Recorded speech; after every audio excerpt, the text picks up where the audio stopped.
שלום וברוכים הבאים לפודקאסט בין שמיים וארץ. היום זה הפרק הראשון שלנו ואני מתרגשת צי להיות כאן איתכם היום. לי קוראים סיוון סיטבון. אני ככה משלבת בין עולמות החומר והרוח. אני גם נומרולוגית, משלבת כלים מהתטא הילינג, Human Design, לומדת קבלה, טניה, תורת המראות, ובתכלס כל דבר שעוזר לי לחיות יותר טוב בעולם הזה אני שם.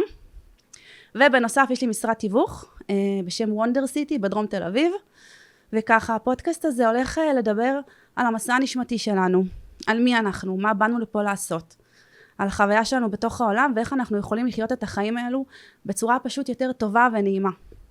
ומכאן אנחנו נתפתח, נראה לאן זה יזרום. אז היום אני באה לדבר איתכם על נומרולוגיה. אנחנו נדבר על קודם כל מה זה נומרולוגיה, ואני אשתף גם מהצד שלי איך זה שינה לי את החיים ואיפה זה פגש אותי. אז נומרולוגיה זה בעצם תורת המספרים. לכל דבר בעולם הזה יש תדר, יש נוסחה, וככה זה גם לנו. יש לנו בעצם נוסחה שהגענו איתה לעולם, שדרכה אנחנו יכולים להבין מי אנחנו יותר טוב.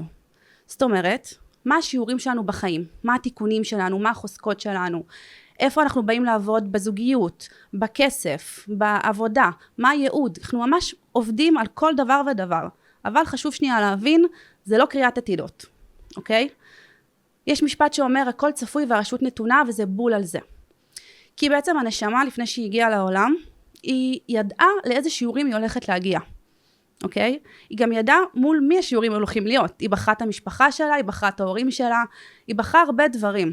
אבל זה שהיא ידעה שהיא הולכת לעבור שיעור בזוגיות, היא לא ידעה מה זה אומר. או זה שהיא הלכה לעבור שיעור בעצמאות, או כל דבר כזה, היא לא באמת ידעה מה השיעור עצמו בפועל יהיה, אוקיי? ובעצם פה נכנסת על נומרולוגיה. כי כשאנחנו הגענו לפה, בעצם עברנו איזושהי שכחה. אנחנו לא באמת זוכרים את החוויות עבר שלנו, את הגלגולים הקודמים שלנו, או באמת למה הנשמה הגיעה לפה. ודרך הנומרולוגיה אנחנו יכולים לראות את זה, ממש לראות את התיקונים, את הייעוד, את המספרים, לראות את כל הדברים האלו. עדיין, מה שאנחנו נבחר לעשות עם זה, זה בחירה אישית שלנו. זה הכל בידיים שלנו תמיד, אוקיי? ועכשיו אני אתן דוגמה עליי, בשביל ככה תבינו מה זה אומר הכל צפוי והרשות נתונה, ואיך השיעורים האלו בעצם מתבטאים. אז אני בעסק של הנדל"ן כבר 8 שנים, ותמיד היה סביבי דברים כאילו מסובכים, תמיד. לא משנה מה, הכל כזה תמיד היה מורכב. בין אם זה החיות שלי, אז אחת נהייתה עיוורת, והיא ברחה, והיא ככה, ותמיד הכל היה כזה מאוד מסובך, וגם בעסקאות של הנדל"ן, אז כזה תמיד כל העסקאות הכי מורכבות היו אצלי, לקוחה שהיא חולת מניה דיפרסיה, ושנה וחצי אנחנו מחפשות דירה, וזה זה היה בדיוק כמו שזה נשמע לכם, בואו נגיד את זה ככה. הייתי איתה באפים ובדאונים, ולקח זמן, אבל בסוף מצאנו את הדירה שלה שהיא יכולה לגור בה, ויורשים, 12 יורשים, ואימא שהייתה ירושה, ורבה עם הבת, ותמיד הכל היה מורכב, תמיד. ולא הבנתי למה, כאילו לא הבנתי מה הקטע, למה הכל מורכב, למה החיים לא יכולים להיות יותר פשוטים, אבל זרמתי, וגם תמיד הייתי מאוד באופטימיות לגבי הנושא. כאילו תמיד הייתי בן אדם שהחשבתי את עצמי בתור בן אדם אופטימי. ולפני בערך 4-5 שנים, זה היה כזה בתקופה של הקורונה, עברתי תקופה מאוד מאוד קשה, עברתי שנה שהרגשתי שכזה הכל מתמוטט. זה התחיל מזה שחבר מאוד טוב שלי התאשפז במוסד פסיכיאטרי, והוא נהרג שם מוות די אלים, והוא היה בן אדם שהוא היה כזה עמוד תווך מבחינתי, ופתאום המוות שלו מאוד מאוד ערער אותי, והשקעתי המון כספים, שלא הלכו יותר מדי טוב, בוא נגיד את זה ככה, הפסדתי לא מעט, ועברתי פרידה ממערכת יחסים, שכאילו, אם יש דבר יותר גרוע ממערכת יחסים רעילה, זה פרידה ממערכת יחסים רעילה, כי אתה כאילו קם יום למחרת, ואתה לא מבין מה המהות שלך בעולם הזה. וככה כל דבר קרס. אני גרתי בבית שעשיתי בו שכירות משנה, והבעלים שם היה כזה כמו אבא שלי, באותו זמן לא דיברתי עם אבא שלי 14 שנה, והוא ממש היווה לי דמות כזאת בחיים, והוא נפטר במפתיע מסרטן. בקיצור, כל מה שאני אומרת לכם קרה בתקופה של כמה חודשים, סבבה? והיה לא פשוט. וככה ניסיתי לעשות כל דבר אפשרי, ואני הרגשתי שכל טיפת אופטימיות שהייתה לי נעלמה, וממש נכנסתי לדיכאון. הלכתי גם ממש להבחן את זה, כאילו להבין מה קורה לי, והוא באמת אמר לי שזה דיכאון. אני מהבחירה האישית שלי לא רציתי לקחת כדורים, לא נכנסת לפה למי ומה, שכל אחד יעשה מה שטוב לו, אבל אני הרגשתי שאם בורא עולם שם לי את הדבר הזה, זה אומר שאני יכולה לעבור אותו, וזה אומר שיש לי את הכלים בעצם להתמודד עם זה ולעבור את זה. אז החלטתי שבאותו זמן אני עושה כל דבר אפשרי, בשביל בעצם להוציא את הדבר הזה ממני, ולחזור כזה לחיות ולהרגיש, כי דיכאון זה לא דכדוך, וזה לא דאון. זה ממש מלנכוליה, זה חור בנשמה, זה תקופה שכאילו, אני באמת הייתי מתפללת לבורא עולם, שרק כאילו ייקח אותי קרוב אליו, כי אני לא יכולה יותר לחיות כאן.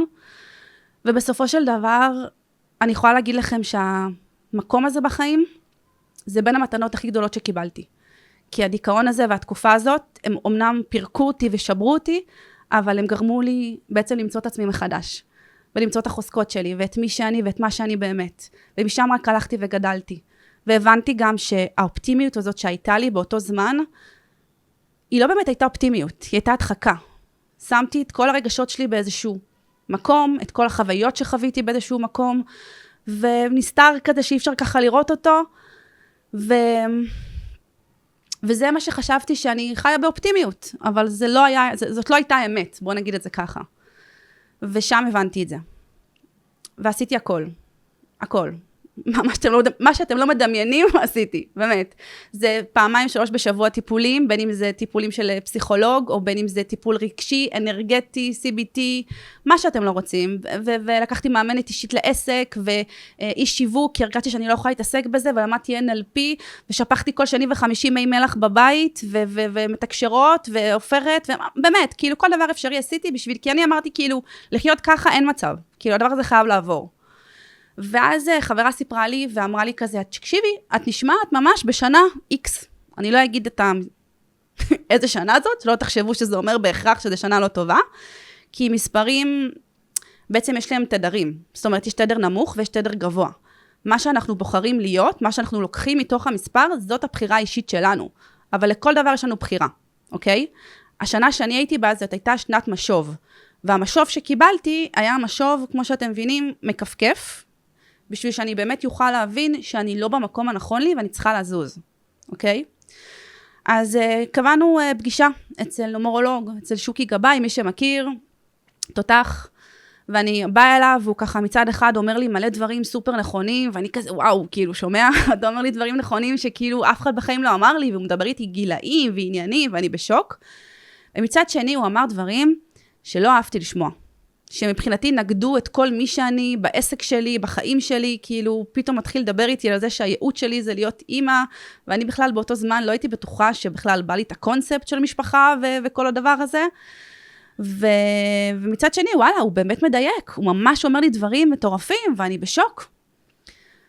אני יוצאת משם, בוכה של החיים, לא יודעת מה לעשות עם החיים שלי, כאילו, להאמין לו, לא להאמין לו, והחלטתי שזהו, אני חייבת ללמוד את זה. כמובן, זה לא היה באותו רגע, אחרי כמה ימים, ונרשמתי לקורס אצלו, התחלתי ללמוד את זה, עשיתי קורס ראשון, והייתי בשיא שלי. אימא'לה, כאילו, כל לילה, עד 4 בבוקר, אני כולי באורות, ככה בודקת את המספרים, עניינים, וכאילו, קולטת כמה זה מדויק, ואני בשוק. כאילו, גילו לי עכשיו לא יודעת, הדבר הכי מדהים בעולם. ממשיכה משם לעוד קורס, ואז למדתי פסיכונומרולוגיה, הגעתי למיכל גרין המהממת, שם למדתי נומרולוגיה קבלית וטיפולית, ונחשפתי לכל עולם גם הקבלה, ובכלל הוקסמתי ברמות, התחלתי גם שיעורי קבלה, שיעורי טניה, בשביל להבין את הנפש שלי ברמה העמוקה יותר. ושם ברוך השם באמת, דרך המקום הזה הצלחתי להבין את עצמי. הצלחתי להבין מי אני, מה החוזקות שלי, מה הייעוד שלי, מה השיעורים שלי, עיתויים, זמנים. אתם יודעים, בנומרולוגיה אנחנו ממש יכולים לדעת באיזה תדר אנחנו, כאילו באיזה שנה אישית אני, באיזה חודש אני, וזה מאוד משפיע, כי אתם יודעים איך זה, אתם יכולים לקום יום אחד ולהיות בווייב מסוים, ופתאום יום אחר אתם ביום אחר לגמרי, או שאתם בחודש יותר רגשי, או שפתאום אתם בחודש שיותר בא לכם לפעול, והרבה פעמים כאילו אתם לא תמיד מבינים כאילו מה קורה. ופתאום שיש לך את ההבנה הזאת, לאיפה אני נמצאת כרגע, ומה אני עוברת, ומה קורה, וזה פתאום משחרר הכל. ואני גם חייבת להגיד שגם ההסתכלות שלי על אנשים השתנתה. כי הצלחתי יותר להבין את האנשים, והבנתי כמה אנחנו מורכבים. ודרך הנומרולוגיה אנחנו ממש יכולים לראות איך כל בן אדם הוא עולם ומלואו. זאת אומרת, גם תאומים שנולדו באותו תאריך, זה שונה לחלוטין. שונה לחלוטין. אז אנחנו פשוט מבינים שוואלה, עצם זה שאנחנו בכלל מתקשרים אחד עם השני ומבינים, זה כאילו, זה נס. וזהו, משם באמת נכנסתי לכל עולם הרוח. והתחלתי לחקור אותו וללמוד, והבנתי כמה זה חשוב, והבנתי כמה הרגשות שלנו חשובים. ובעצם הבנתי כמה בחירה יש לי בחיים. ונכון, יש דברים שאנחנו לא תמיד יכולים לבחור. יש דברים שהחיים פשוט גורמים להם לקרות, והכל טוב, זה בורא עולם מלמעלה מתכנן את זה. אבל הידיעה שככה או ככה, הכל לטובתי הגבוהה תמיד.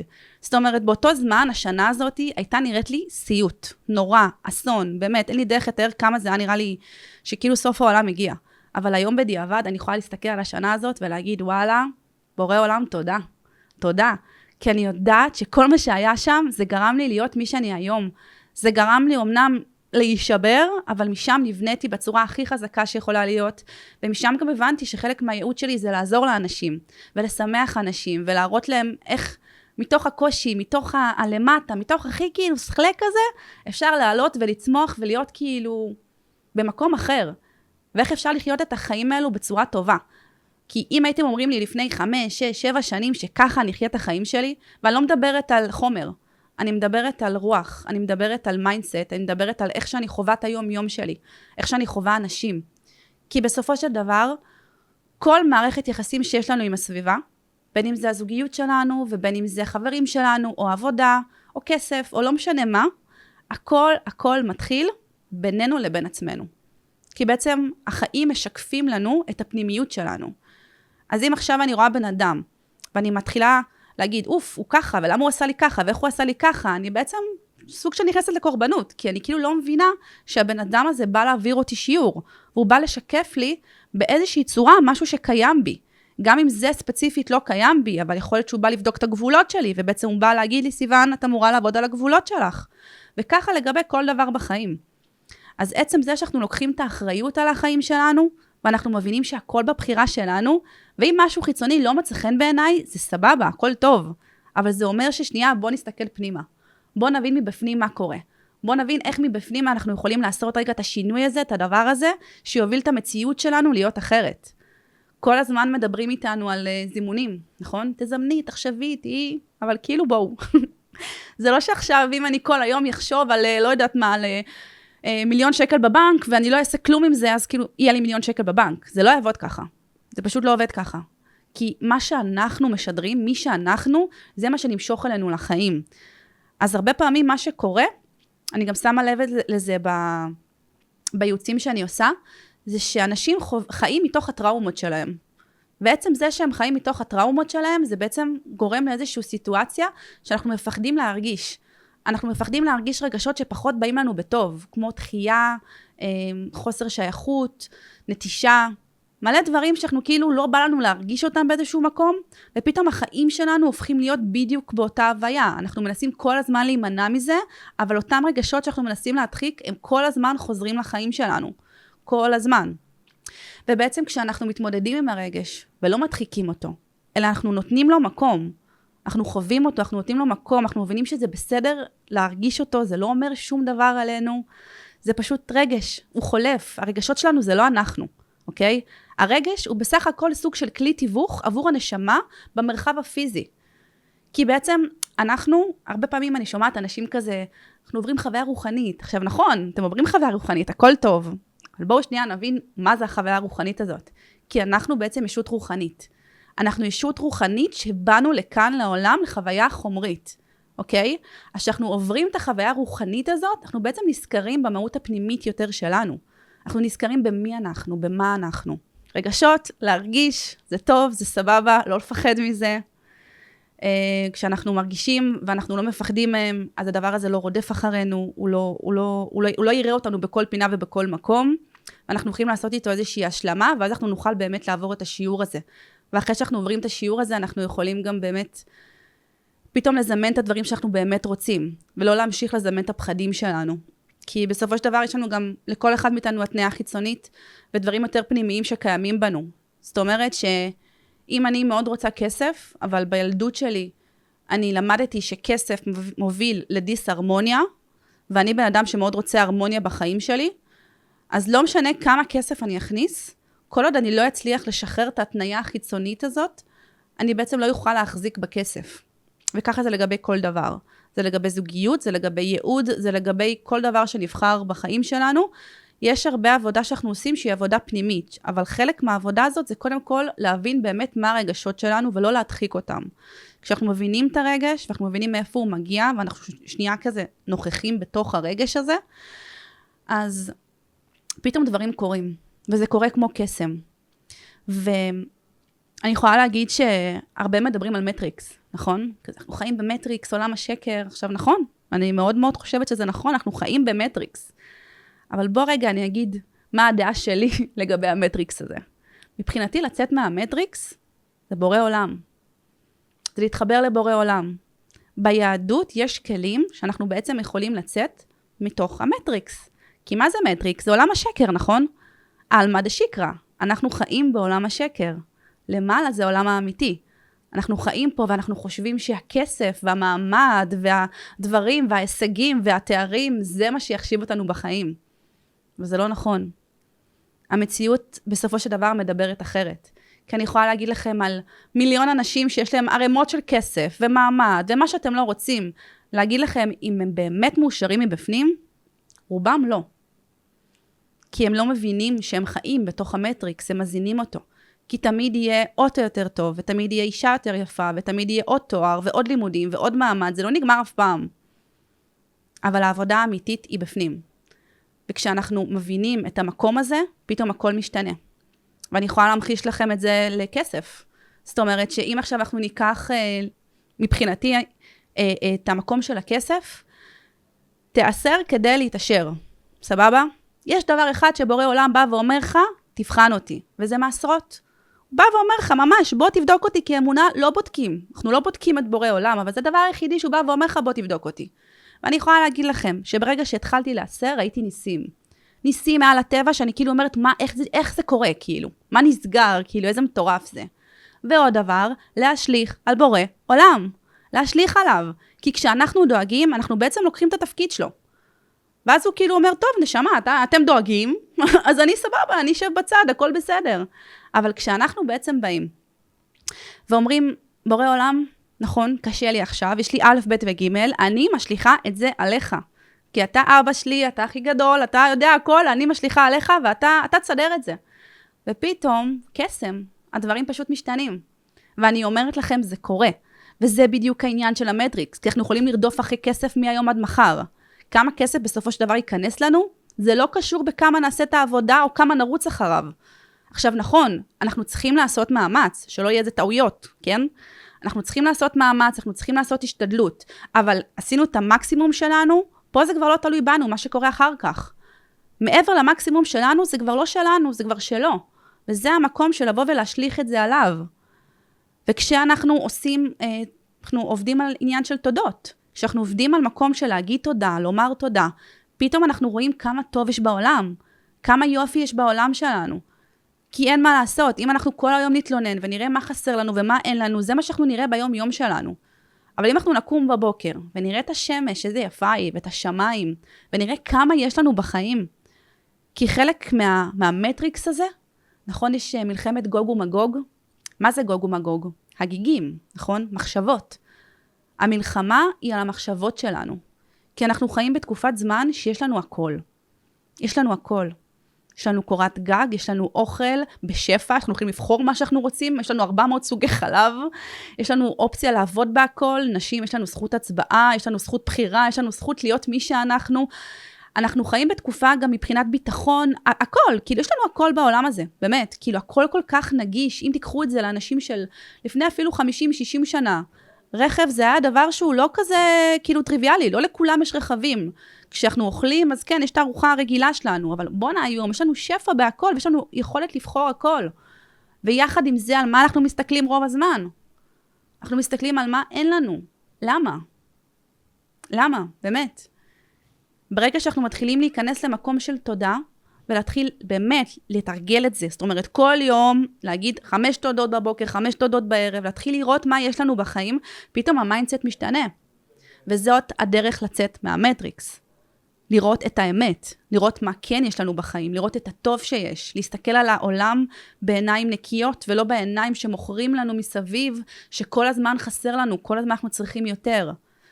עכשיו אתם יכולים גם לבוא ולהגיד לי, אז מה זה אומר? שכל הדתיים חיים מחוץ למטריקס? לא. כי זה שאתה דתי או שומר מצוות, זה לא אומר שאתה באמת חי את זה. כי לחיות אמונה, זה אומר שאין לי כרגע מה להיות מבואסת על משהו. וזה אומר שאין לי כרגע מה לכעוס. כי אם הכל לטובתי הגבוהה תמיד, וזה המיינדסט חשיבה שלי, אז זה הכל בסדר, הכל טוב. אז להגיד לכם שכולם עושים את זה? לא. כי זה לא רק העניין של המצוות, המצוות נועדו לעזור לנו להיכנס לתוך הדבר הזה, אבל בסופו של דבר גם פה זאת בחירה שלנו. זאת בחירה שלנו איך אנחנו רוצים לחיות, מה אנחנו רוצים להביא, איך אנחנו רוצים לעבור את היום-יום הזה, כי כאב זה לא משהו שאפשר להימנע ממנו. כאב זה קיים. בכל אחד בחיים שאנחנו תמיד נחווה כאב, אין מה לעשות, זה חלק מהחיים. אבל סבל זה כבר בחירה. סבל זאת בחירה מודעת, או לא מודעת, אבל זאת בחירה. כי אם עכשיו קורה לי משהו חרא, בסדר? קורה, אין מה לעשות. הוא כבר קרה לפני שנייה. אם אני אבחר עכשיו להתמרמר על זה, ויואו, ולמה זה קרה, ואיך זה קרה, ואני אתחיל ככה לאכול עצמי את הראש, אני אתחיל לסבול מהסיטואציה.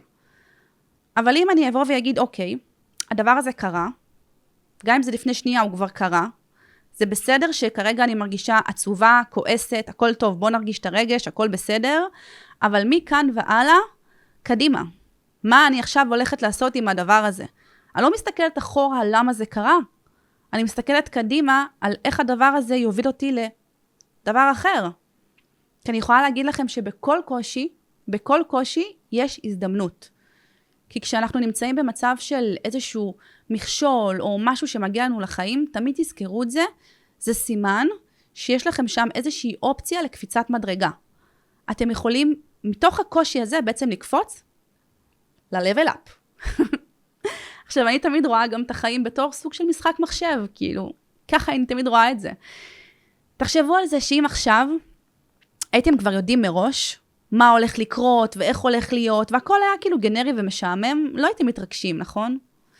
אבל ברגע שאתם, כמו במשחק מחשב, אתם קופצים שלב, אז זה נהיה יותר קשה, נכון? אבל זה יותר מאתגר, זה יותר מפתח, זה יותר מוציא את היכולות שלנו החוצה. אז אותו דבר גם בחיים שלנו. גם אם יש קושי, זה בסדר שיש קושי, זה בסדר להרגיש כאב, זה בסדר להיות גם בבאסה, זה בסדר להרגיש רגשות שהם לא נעימים, הכל טוב. השאלה מה אנחנו עושים זה אחר כך. איך אנחנו בוחרים לחיות מתוך המקום הזה אחר כך. ואם אני בוחרת לראות את החיים בעיניים, במשקפיים ורודות, או אם אני בוחרת לחיות אותם באיזה שכזה, משהו שחור כזה קודר, של כאילו אוקיי, אז ככה החיים נראים עכשיו. והכל בחירה שלנו, וחשוב להבין גם שזה לא אבסולוטי. זה לא שעכשיו אומר שאני כל היום בהיי טרללי, סבבה? לא, כאילו יש לי ימים גם בסה, ויש לי ימים שאני פחות רואה בטוב, כאילו את החיים, והכל בסדר, כן? העניין הוא כמה מהר אני בוחרת לצאת מזה, וכמה אני נותנת לרגשות באמת להיות, ואני לא בורחת מהם. כי כשאני מטאטה את הרגש, הוא כאילו, זה כזה מתחת לשטיח נערם ונערם ונערם, ואז באיזשהו שלב זה כזה מתפוצץ, לא טוב. כאילו, להרגיש את הרגש, לשעות בו, לחוות, גם אם זה משהו שהוא לא נעים לי, ומשם בעצם אפשר באמת לעבור קדימה, להבין איך אנחנו לוקחים את הרגש הזה, שאמרנו שרגשות זה בעצם תדרים, אז יש רגשות שהם תדרים נמוכים, איך אנחנו לוקחים אותם ומעלים אותם גבוה, איך אנחנו מתעלים אותם מתוך משהו הרבה יותר טוב לטובתנו הגבוהה. זאת אומרת, אם עכשיו אני רוצה מאוד לעשות איזשהו פרויקט, ואני רואה מישהי אחרת שעושה אותו, ואני מקנה, וקינה זה רגש נמוך, נכון? אז אני מרגישה את הקינה הזאת אצלי, היא לא נעימה לי, אני לא אוהבת לקנא, זה רגש שמבחינתי כזה יחסה, אבל אני מבינה שבקנאה הזאת, אני בעצם, יש שם איזשהו סוג של השראה, אוקיי? יש בה משהו שככל הנראה מעורר בי השראה, שאם אני אראה אותו, אם אני כאילו אקח את הדבר הזה ויעצים אותו, אני אוכל לקפוץ מזה, אני אוכל להתעלות מעל זה. אז בכל רגש כזה יש באמת איזושהי הזדמנות. ואנחנו חיים בעולם שמלמדים אותנו לפחד מהרגשות שלנו. שממסכים את הרגש, בין אם זה עם וויד, או אלכוהול, או סרטים, או כל דבר אפשרי שהוא פשוט ממסך אותנו מתוך החיים עצמם. ויש הרבה דברים שיכולים לתת לנו סיפוק, אבל זה סיפוק שהוא מיידי והוא רגעי, הוא לא סיפוק אמיתי. זאת אומרת, גם אם אני יכולה עכשיו ארוחת טעימה מגניב, יהיה לי טעים שעה, שעתיים, זה יעבור. הדבר הזה בפנים לא יישאר. ואם עכשיו אני אראה איזשהו סרט מגניב, או יטוס לחול ויחווה איזו חוויה טובה, אם בפנים שלי אני לא אזין את הנשמה שלי, מתוך מקומות באמת חזקים שבאמת יעלו אותה, מקומות אמיתיים שהנשמה באמת צריכה, אז הקפיצות כל הזמן יהיו כאלו. כאילו, אני למעלה, אני למטה, אני למעלה, אני למטה. כי בעצם אנחנו ניזונים מדברים שהם לא אמיתיים, הם לא נכונים לנו גם. אני יכולה להגיד לכם שלי ברמה אישית, כשאני מתנדבת, זה עושה לי מדהים. מדהים. כאילו, תמיד אני אומרת כזה, זה מאוד אישי, כאילו, זה בשבילי. כאילו, נכון, אני עוזרת לאנשים, אני עוזרת לזה, אבל בסופו של דבר זה עושה לי טוב, זה באמת עושה לי טוב. וזה עושה לי טוב לא לדקה ולא לשתיים, כי גם עכשיו, אם אני אחשוב על איזשהו פרויקט התנדבות שעשיתי בעבר, משהו בי מתמלא באהבה כזה. כי זאת האמת שלנו. זה המקום האמיתי של הנשמה. האחדות הזאת, הביחד, האהבה, זאת האמת שלה. לא מה שמוכרים לנו היום, הפילוג והשנאה, ואתה שונה ממני, אז אני שונא אותך. לא, זה לא שם. ממש ממש לא. אני יכולה להגיד לכם שברמה האישית שלי, שיעורי תורה, שיעורי קבלה, אני שומעת ואני מרגישה כאילו, פתאום הנשמה שלי כזה, כאילו, עולה למעלה כזה, קופצת, פתאום אני כזה במין היי כזה, וכאילו, זה באמת תחושה אמיתית, תחושה חזקה, כאילו, צלחו לי, אבל כמו סמים, כאילו, באמת. זה ממש מרגיש, כאילו אתה כזה באיזושהי התעלות, משהו מאוד מאוד גבוה, וזה איזושהי חוויה ששום דבר חומרי לא יוכל לתת לך, כי יש שם קסם. וזה בדיוק העניין עם המטריקס, שאני מאוד מאמינה בו, הוא באמת קיים, אבל זה לא איפה שכולם מחפשים. כי גם הספקולציות, נכון, יש תמיד ספקולציות, הם ככה, זה, הם לרעתנו, הם לזה, פה, אוקיי, סבבה. מבחינתי, אבל מה מעל כל זה? מעל כל זה זה בורא עולם. מעל כל זה יש דברים הרבה יותר גבוהים מאיתנו, הרבה יותר חזקים מאיתנו, שבאנו לפה לעשות. כשאנחנו מגשימים את הייעוד שלנו, אנחנו מאושרים, אנחנו שמחים. אז יש לנו את היכולת לצאת מהמטריקס, זה הכל בבחירה שלנו. זה רק לחקור ולהבין, אבל את האמת שלנו מבפנים. והפרק שלנו מגיע לסיומו, ואני החלטתי שבא לי לפתוח איזה מסר קטן, וככה לקוות שזה ייגע בכל אחד ואחת ממכם. זה הפנימיילים, סופר חמוד.